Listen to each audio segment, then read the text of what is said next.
কি তোমার মা আসছে? মা আসলে বলে আমি কাজের জন্য বাইরে গেছি, ঠিক আছে? বৌমা, বাবাই কোথায়? তোমার বাবাই তো কাজে গেছে, ও তো দোকানে নেই। কাজে গেছে? কি বলছো? এই তো সকালে ওকে আমি ফোন করেছিলাম, কথা হলো ওর সাথে। হ্যাঁ, আসলে হুট করে কাজটা এসছে তো, তাই কাউকে বলানোর সময় পাইনি। আপনি এক কাজ করুন, আপনি অন্যদিন আসুন। অন্যদিন কি করে আসবো? ঠিক আছে, তুমি ওকে একটা ফোন করো। ফোন? ফোন? ও তো ফোনটা ফেলে গেছে, ফোন কি করে করবো বলুন? বললাম তো অন্যদিন আসুন না, ওকে পেয়ে যাবেন। এখন আপনি যান। আসলে কি বলতো বৌমা, সকালবেলায় যখন বাবার সাথে আমার কথা হয়েছে না, ও বলল ওর ব্যবসার অবস্থা খুব খারাপ।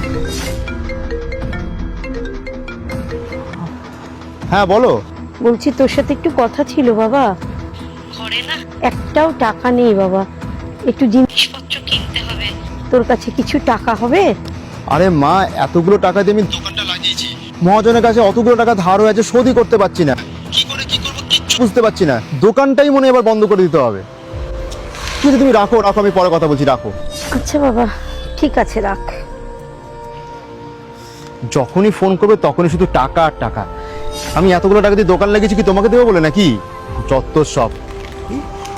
বাবুর এই খারাপ সময় আমি যদি পাশে না থাকি, কে থাকবে ওর পাশে?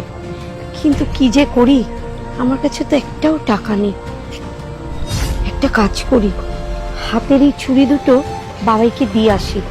এই দুটো বিক্রি করে ও নিজের সমস্যা তো মেটাতে পারবে। হ্যাঁ, তাই করি। কি বলো তো বৌমা, আমি তো মা, ছেলের কষ্ট দেখলে মা কি থাকতে পারে বলো?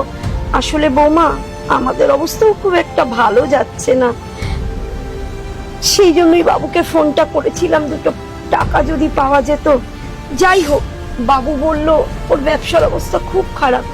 মাগো, মায়ের মন, ছেলের কষ্ট দেখে কি মা থাকতে পারে বলো?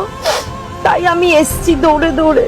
যাই হোক, বাবু যখন নেই, বেরিয়েছে, তুমি এক কাজ করো মা, আমার লাস্ট সম্বল এই দুটোই আছে, তুমি এই দুটো বাবুকে দিয়ে দিও। বলো ওর যা সমস্যা, ও যেন এই দুটো বিক্রি করে সেই টাকায় যেন মিটিয়ে নেয়। আমি আসছি বৌমা। মা। বাবাই তুই? হ্যাঁ মা, আমি আসলে তোমাকে দোকানে আসতে দেখে ভাবলাম তুমি টাকা চাইতে এসছো মা, তাই জন্য আমি এই নাটকটা করেছি। মা, আমার না অনেক বড় ভুল হয়ে গেছে মা, আমি অনেক বড় ভুল করে ফেলেছি মা। আমার এরকম ভুল না মা কোনোদিনও হবে না মা। আমি না তোমাকে ভুল বুঝেছি মা। আর এই জিনিসটা না মা, তোমার ওই হাতে